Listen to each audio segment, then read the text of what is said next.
Welcome to the Basic Bee podcast, a show for the wannabe SEO savvy service providers among us, for the coaches and consultants who dream of becoming known for their storytelling skills, not to mention the solopreneurs who straight up need to master all things social proof to increase sales. After a little reluctantly fully committing to this online world of business, I quickly realized I needed to get people to come to me. I needed to tell them I was here and how I could support them. I dove headfirst into social proof, which led me to SEO, which led me to storytelling. And now it gives me great joy to share what I've learned with other business owners so they skip the hard stuff and ease straight into sales. This podcast gives you expert insights, actionable takeaways, and casual convos with some of the online world's best and brightest experts and strategists. I think that's enough of an intro, so here we go. Hello, and welcome back to the Basic Bee podcast, and welcome specifically back to the Short and Sassy series. So, as you know, we keep these shorter, a little bit more actionable, and about a variety of topics. I really have been, just thinking about interviewing, and I've been watching so many interviews because I've been writing so many case studies. I've also been interviewing clients for the podcast. So I just thought that this would be a really good topic to dive into because I've seen some things that could be done better, let's say. And over the course of however many years I've been interviewing people, I can see that I've improved as well. So I want to pass along some of my best practices, my best tips and takeaways and all that kind of stuff. But I want to let you know that I'm not just coming to this from I know what's best for interviewing. By no means is that accurate. One of my favorite people to listen to their interviews is Ellen Yin. I think that she does a really incredible job of interviewing her podcast guests. She's been brought into different events as well to interview people, and I think that she just does a bang-up job. So if you want to listen to someone actually doing this in real time and get some practice just by listening to someone else, highly recommend Ellen and her podcast, and I'll make sure that I link that below as well. But I've interviewed clients for case studies. I have interviewed one in particular is that I interviewed Daryl for his case study with Leah. So I'll make sure that that's below. He was a hoot. He was one of these clients where he wasn't saying a whole lot. And I kind of had to break him out of his shell to where he would say a little bit more and give me some more details so I could actually go forth and write a case study. But it was a lot of fun. I love interviewing people, and that was a fun interview, and the case study turned out beautifully. So I will make sure that I link that below and you can see that example. But that's just one person that I've interviewed for a case study. I've also been asked to interview peers for programs that I've gone through so that that video can be then used to promote the program. That has been a lot of fun. So that's something very different where I probably didn't experience the same things as the clients that I'm interviewing for case studies, but I have experienced the same things for these peers of mine where we've gone through these different programs or memberships, and I'm able to insert my experience as well and kind of bring that into the interview. I've also interviewed summit hosts and podcast hosts, and that is always a blast. They then get to take that audio and use it as part of their podcast or part of their summit event.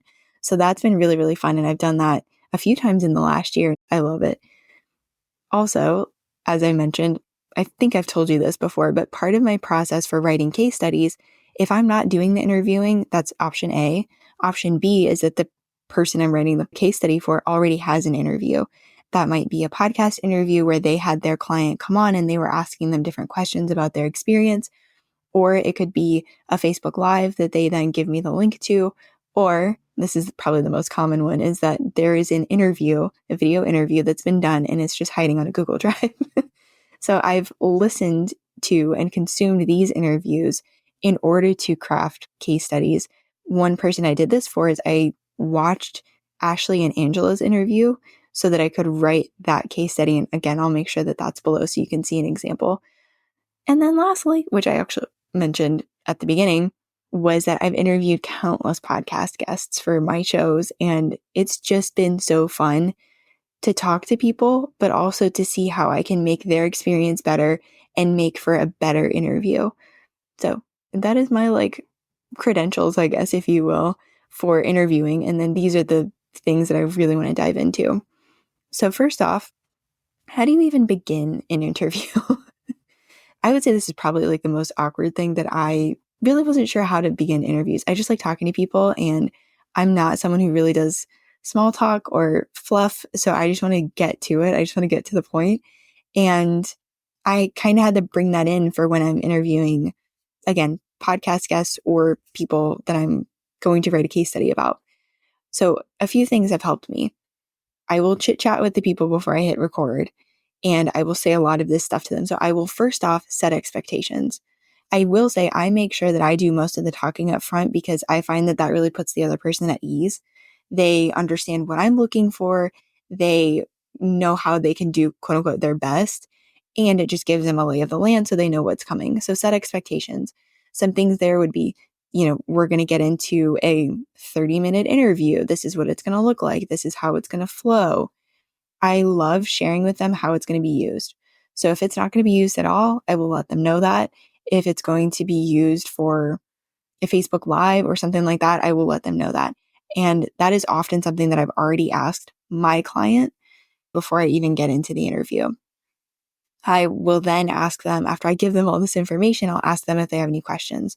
Often it's no, but if they do have any follow-up questions or if there's something that is in their mind or they're a little bit concerned about that they haven't expressed to me, this gives them an opportunity to do that. So I love, as you know, if you've been around for any amount of time, you know that I love asking questions and asking if people have any questions. When it comes to the questions that I want to ask on an interview or that I feel like are the best ones to ask in an interview, the number one thing I want to make very clear is that you want to ask open-ended questions, which means it's not a yes or no question. It is a question where it's like, well, what was your experience like? And then that lets them tell the story. They can give as much or as little detail as they want. You do not want to put words in their mouth. Do not lead the witness. This is not a time where you want to be leading them to any specific destination.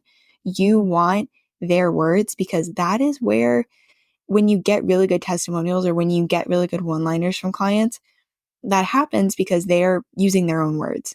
They are giving you keywords that you can then use for the rest of the case study, for example, or in a sales page or something like that. So do not put words in their mouth. That is a big no-no that I see happen a lot. And I used to do the same thing. I would give them, here's an example. How did that make you feel? Or how were you feeling once you wrapped up the program? Were you excited? Were you pumped? So that is me giving them options. I don't want to give them options. I'm going to get a much better response if I say nothing. If I ask the question and then I just am silent. That's another thing. Get used to silence and just embrace it.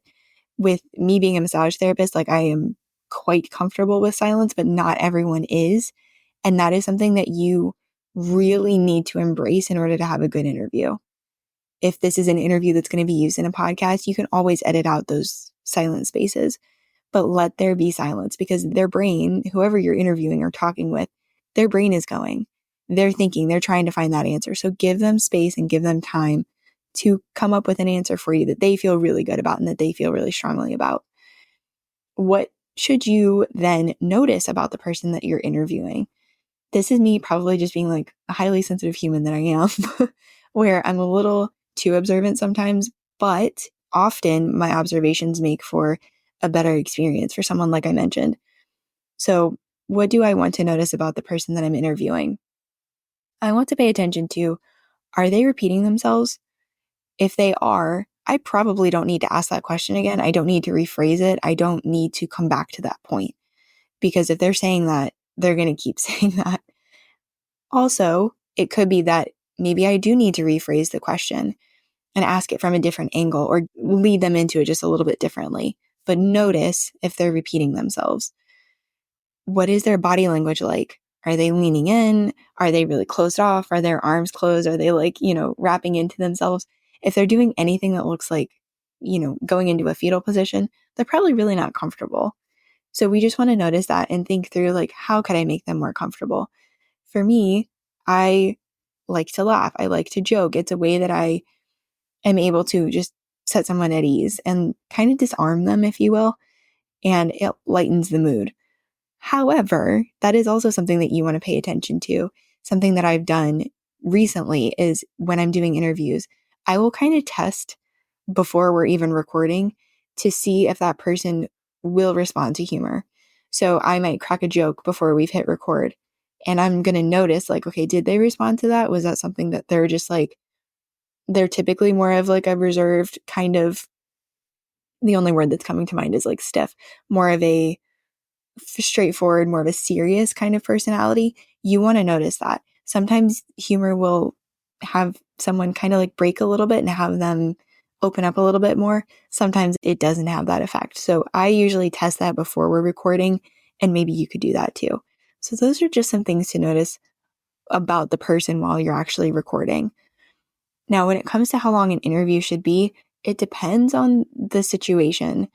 But I will say, you only need 30 minutes. You can get everything you need in 30 minutes. I used to block off an hour for interviews that I would do for getting testimonials for a sales page. And then I would block off an hour for case study interviews. I don't need to do that. You don't need to do that. And even I've seen interviews recorded that are like 45, 48, 50 minutes. You don't need that much time, because I see the people repeating themselves. I see the people getting uncomfortable or getting like antsy where they're ready to go. They're like, okay, can we be done now? So those are kinds of, again, going back to like what to notice about the person. Those are some things to notice, but you only need 30 minutes. I've even done an interview as short as 15 minutes. I was talking with a very busy doctor, and he only had time to just like jump on a phone call. We weren't even on Zoom. So I'm going to get to a tip about that in a second. But you don't need as much time as you think you do.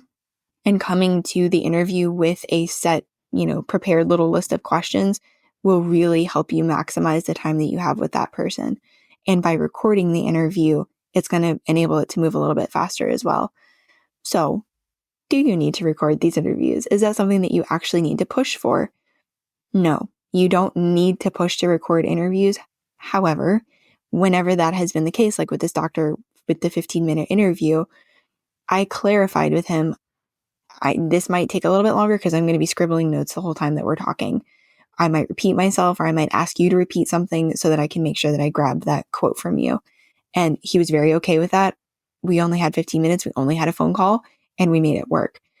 But just know that in general, it's going to take a little bit longer if you're not recording the interviews, because you are making those notes, because you are going to repeat yourself, and because you're going to ask them to repeat themselves as well. Because people say really smart things and we just really want to capture it.